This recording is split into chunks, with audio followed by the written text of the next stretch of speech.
Thanks very much, Krish, and to the organizers who've put together this really exciting program. And I'm kind of honored to have a chance to be here and see this beautiful new ICTS campus. I had my first association with ICTS at a condensed matter program in Mahabaleshwar, not 10 years ago, but 2009, that Krish was one of the organizers from. And I dug through my old photos and wasn't able to find any pictures of the actual event, but I did find this picture. This is not my collaborators, my daughter, sporting the dress that I brought home from India after that trip.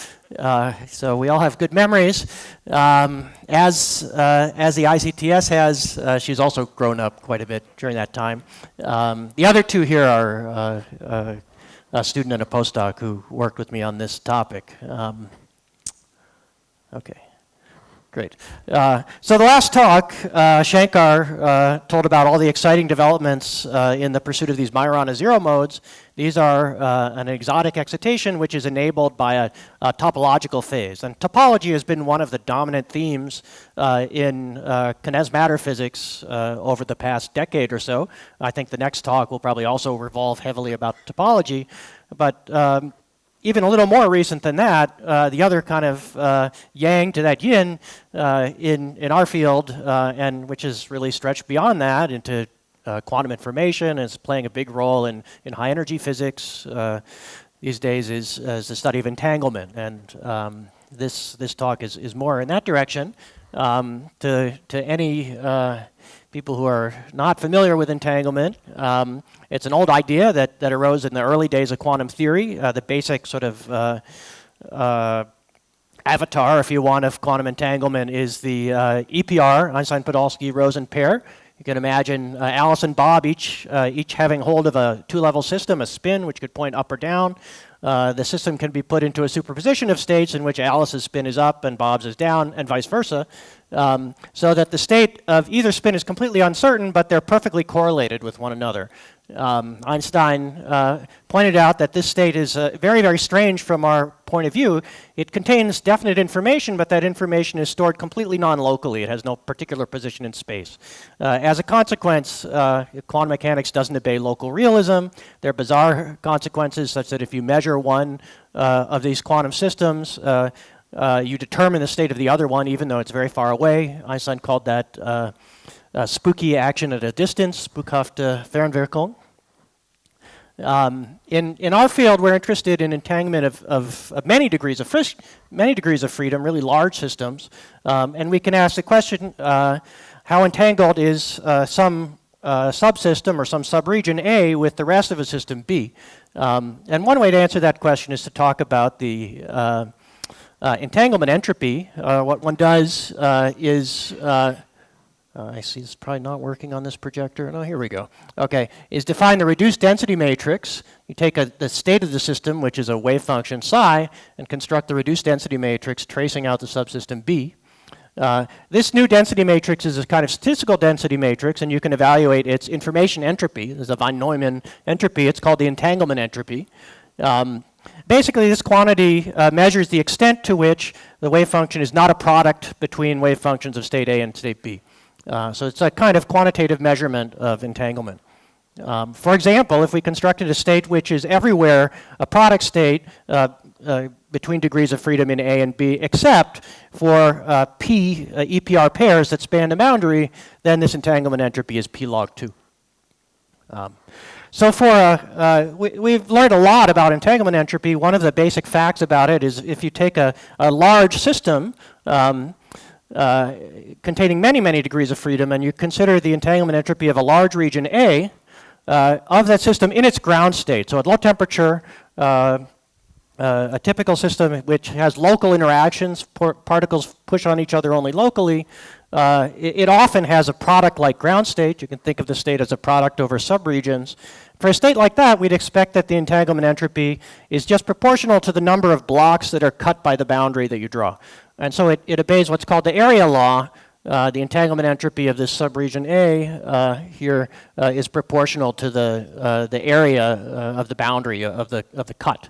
That's true for any product-like state, and it's believed to be true for the vast majority of ground states of quantum many-body systems. So we can kind of, if we're thinking about entanglement, think about the types of ground states of quantum systems in terms of their degree of entanglement. And so the simplest possible systems are really these product-like states. From a solid state point of view, a band insulator is a state like that. These are well approximated by product states. In the previous talk, we learned about certain types of topological states, but these are still fully gapped states. They have very interesting properties. They're not quite perfectly approximated by product states, but they're actually kind of close.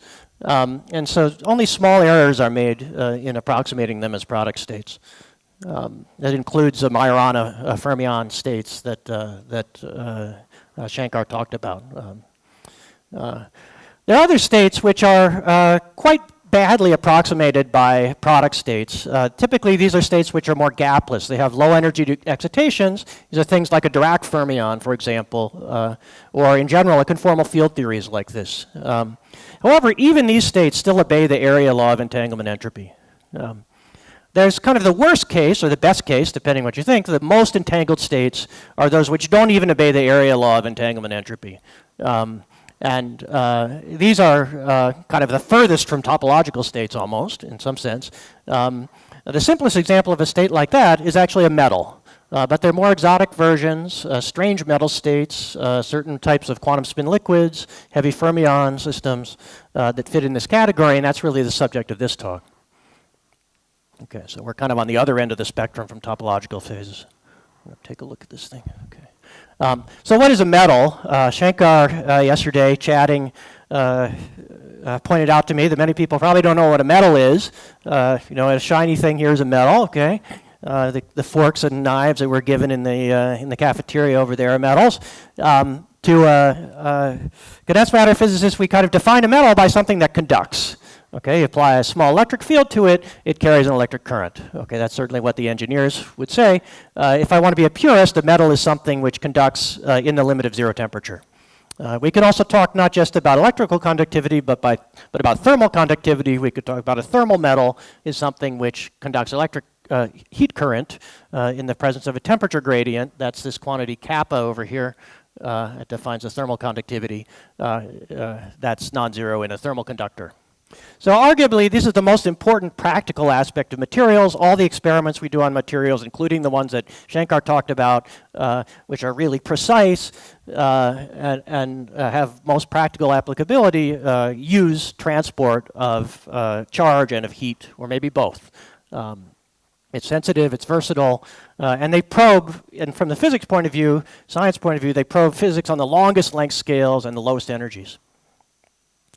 So transport is actually notoriously difficult to understand. Most of what we understand comes from a very, very simple-minded approach, which is basically a classical one. It's an approach studying transport in terms of just a gas of particles that fly around in different directions and occasionally collide with one another. So it works in terms of, for example, a Boltzmann description, which specifies the probability of finding particles at some particular position and momentum. And we all studied painfully these Boltzmann equations at some point in our education. If you linearize these equations and solve them, you can obtain all the conductivity that you want in terms of underlying dispersion relations and scattering rates of these particles. In the context of metals, Landau famously explained to us why this very simple-minded quasi-particle approach actually works, and he justified it in the limit that the temperature is small compared to the Fermi energy. Okay, so if you don't know what the Fermi energy is, I'm in trouble, I think. But you know, in a metal, this non-interacting picture of a metal, you simply fill the lowest energy states up to a certain energy. That's called the Fermi energy. And then we can excite the system by removing an occupied state and raising it up in energy. For example, we can create a hole here in this filled Fermi sea, or we can create an electron above it. Those are the low energy excitations, and Landau argued that even in a strongly interacting system, often it's the case that the low energy excitations behave like this, and he wrote down an expression for the energy. And the reason this works is because actually, due to the phase space constraints of fermions, that two fermions can't occupy the same state, it's actually very hard for low energy electrons and holes to scatter from one another. So a typical scattering diagram, Feynman diagram, is something like this. You have an electron that comes along, and it can scatter and spit off an electron-hole pair. But to conserve energy and momentum, especially energy, the electron-hole pair and the outgoing electron all have to have less energy than the original electron. So they get pressed closer and closer to this Fermi surface and have very little space to go. So the consequence of that is that the rate of this scattering is at least quadratic in the temperature, at low temperature. So this is observed, and what's expected in metals at low temperature is that the resistance above 0 temperature increases quadratically in temperature. And this is something which can be observed when temperature is small compared to the Fermi energy. Now for ordinary metals, the Fermi energy is some huge energy. It's like 10,000 Kelvin. So this is applicable to metals in real life, even at room temperature to some extent. And you can study, huge variations in the electrical resistivity. Landau's Fermi liquid theory more or less explains the resistivity of materials like copper. But there are atypical metals that Landau's Fermi liquid theory still works for, and this is kind of amazing. This is a very nice example of what are called heavy fermion systems that were discovered, I think, in the 1970s.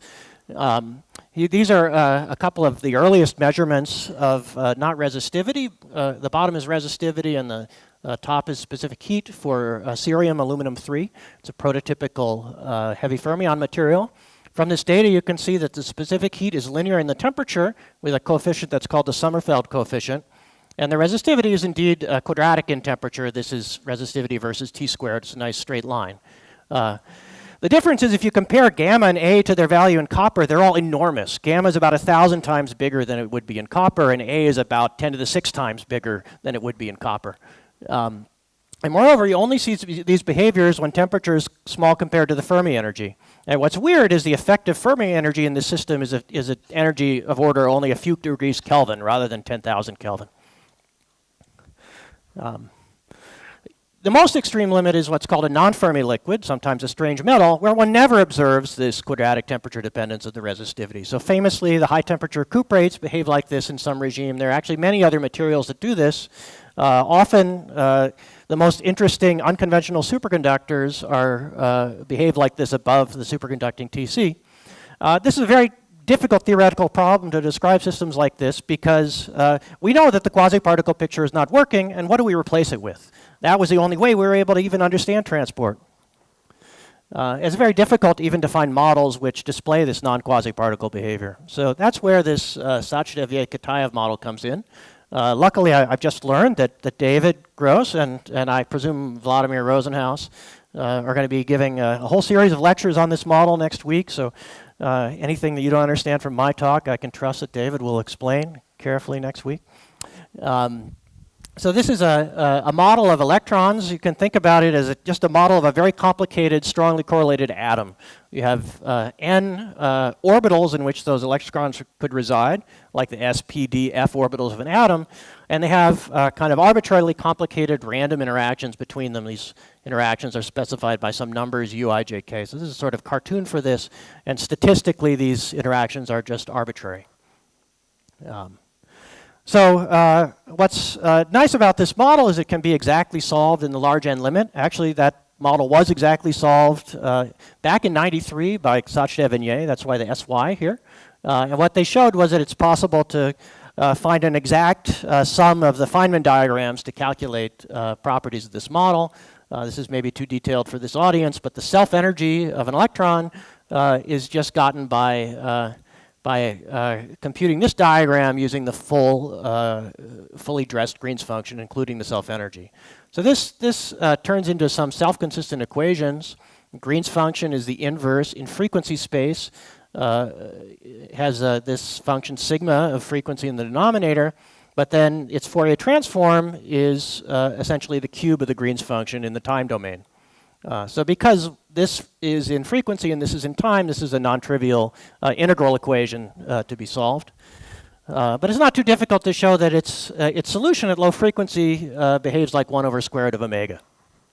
The other amazing properties of this model, one of the properties, a most amazing property, is that it has a non-zero entropy per particle in the zero temperature limit. This is a very strange thing in quantum mechanics.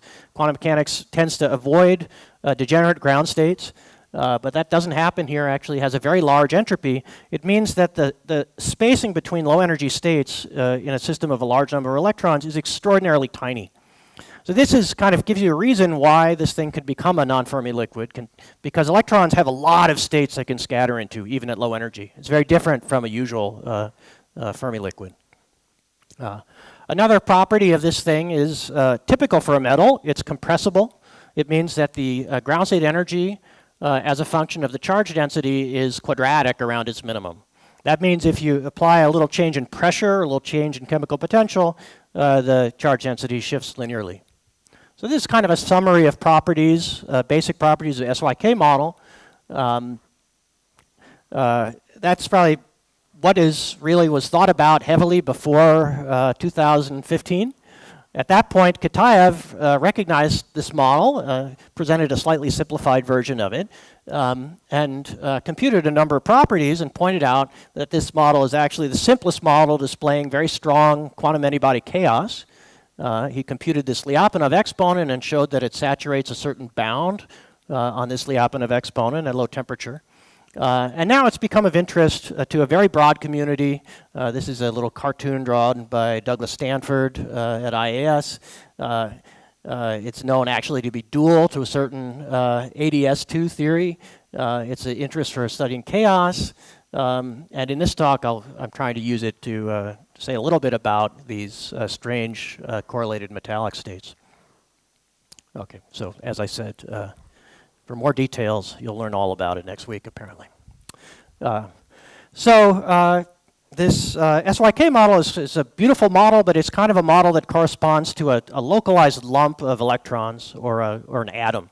If we want to study a metal, we want to really study the most important property is how do currents flow in the metal.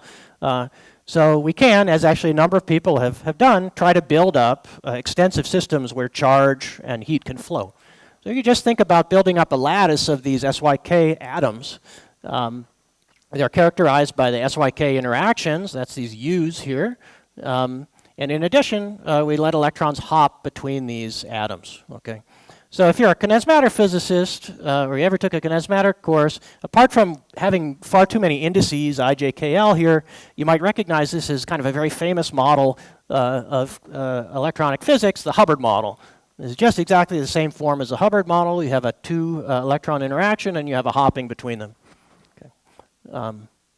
So there are a number of other works that have studied a slightly different model where they include hopping, but hopping occurs by pairs of electrons, two at a time. And the reason for that you can kind of see if you just stare at this equation. Every term on this line has 4 fermion operators.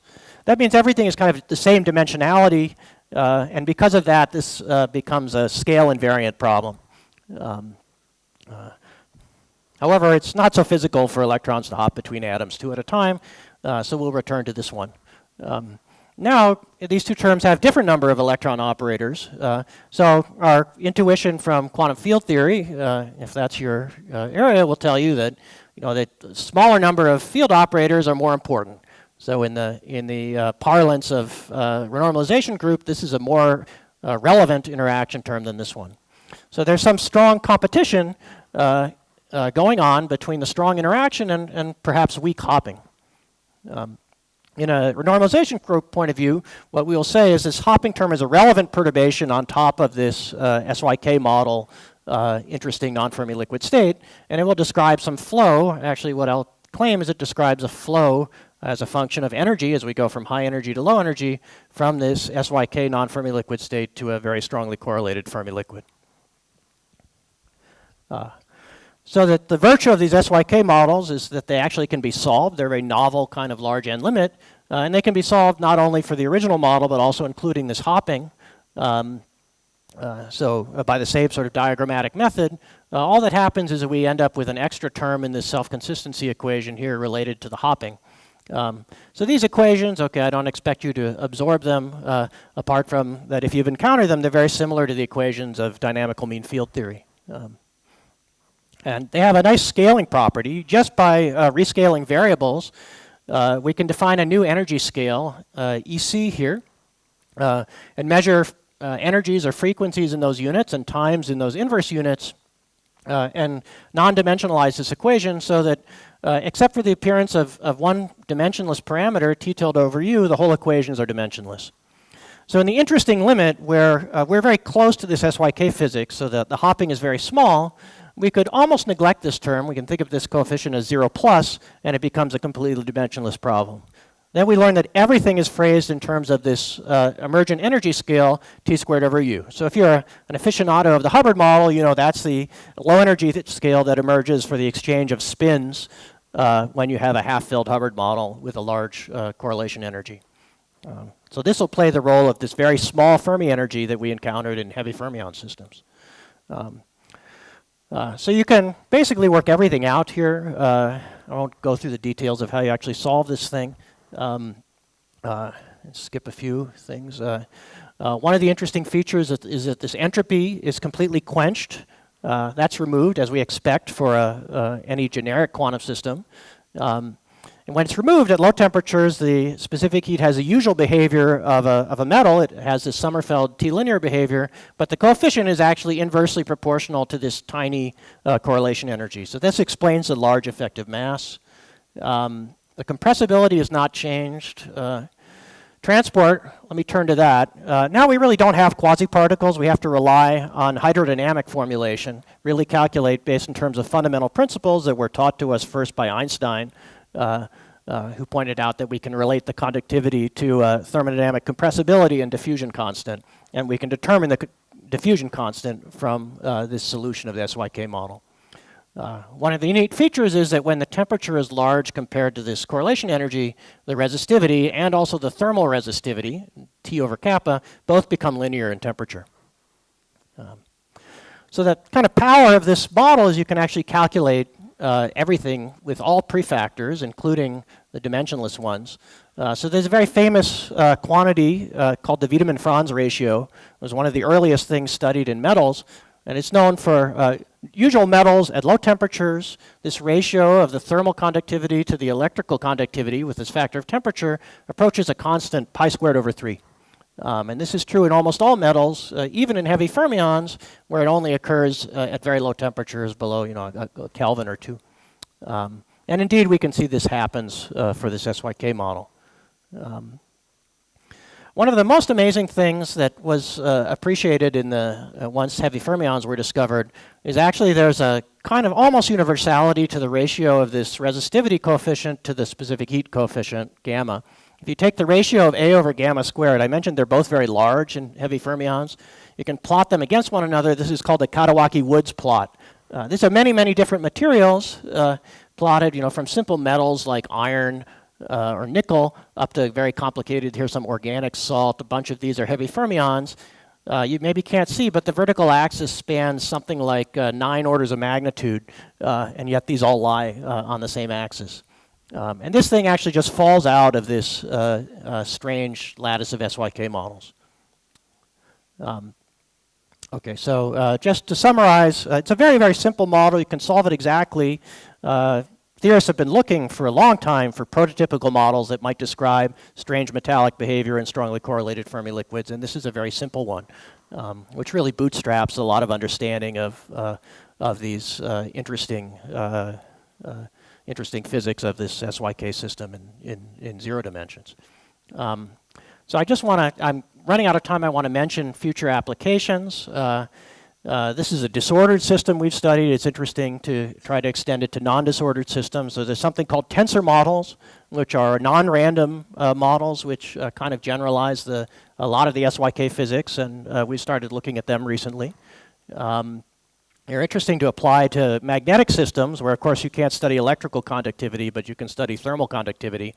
One thing I want to point out about magnetic systems is that while most metals have very large Fermi energies, so they're really in the quasi-particle regime, most magnetic systems actually the characteristic energy is well below room temperature. So most magnetic systems transport is not quasi-particle-like, and we have very few tools to understand it. Maybe this SYK model can teach us something about it. And of course, this is a center for deep theoretical science, and we can try to ask really deep theoretical questions. What can we really learn from this SYK model? Can we understand strange metallic behavior? Is it connected to low temperature entropy? What is the role, and can we actually measure many-body chaos in metallic systems? And finally, the most ambitious thing for me, what I'd really love to see is can we actually learn something useful about correlated systems of electrons from black holes. So I want to end with a reflection on this point. It might seem to you that electrons and black holes are extremely different things. Electrons are tiny objects, believed to be basically point-like in size. You have 10 to the 23 of them in a cubic millimeter of material. A black hole is an enormous object, the mass of many, many suns. How could these things have anything to do with one another? Look at their masses, it'll look nothing like one another. So it'd be amazing if there were any connection between electrons and black holes. But I recently made a discovery which suggests that this may be possible. So on that point, I'll stop. Thank you. Leon, I have a question. So the SYK model, besides these very low energy states that you also have these equally spaced, almost equally spaced higher states actually, the regions. Uh-huh. So, I mean, you described a model in which there are low-lying states, but there must be these higher tower of states which are solutions of these Schwinger-Dyson equations. What would you expect to be the experimental Yeah, I don't know. I mean, so my sense is at least from our point of view in condensed matter, everything is really dominated by the low energy states. What the calculations involved in the physical quantities I talked about go into studying collective modes. They're still low energy, but they're collective excitations. And those are kind of the important ones that govern thermal and electrical transport, for example. It's an interesting question to ask if there might be higher energy spectral signatures, so some other types of excitations. These would go beyond the kind of leading order and N calculations I think that we've done. So.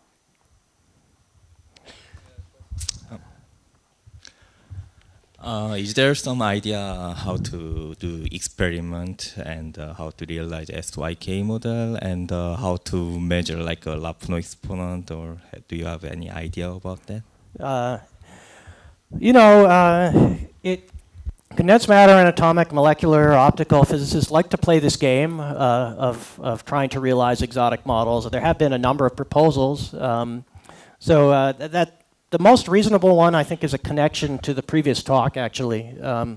So that the odd feature of the SYK model is the lack of appearance of one-body terms, of quadratic interactions between fermions. And from most of the time in condensed matter, this would be a fine-tuned situation. But it can occur that there's a symmetry. If the fermions are transformed in a certain way under time reversal, if they're Majorana fermions, and time reversal involves charge conjugation, then these quadratic terms are all prohibited. And this is actually exactly the situation if you have multiple Majorana modes. In principle, one can imagine if Shankar and his colleagues succeed in building these 1D superconducting topological superconductors with Majorana modes at their end, you build a sort of a hedgehog. Many of these things coming together at a point, their interactions will, by symmetry, be required to have the SYK form. So this is one of the ideas. There's several proposals kind of along these lines. It's obviously challenging. How about the random coupling constant? So the random coupling. Yeah, I believe that the randomness is not actually all that important. It simply needs to be sufficiently complex. Okay. Question.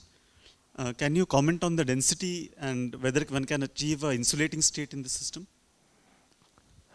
So these are the opposite of insulating states. That's right. They're the most conducting states you can imagine. So basically impossible in this SYK limit to get an insulator.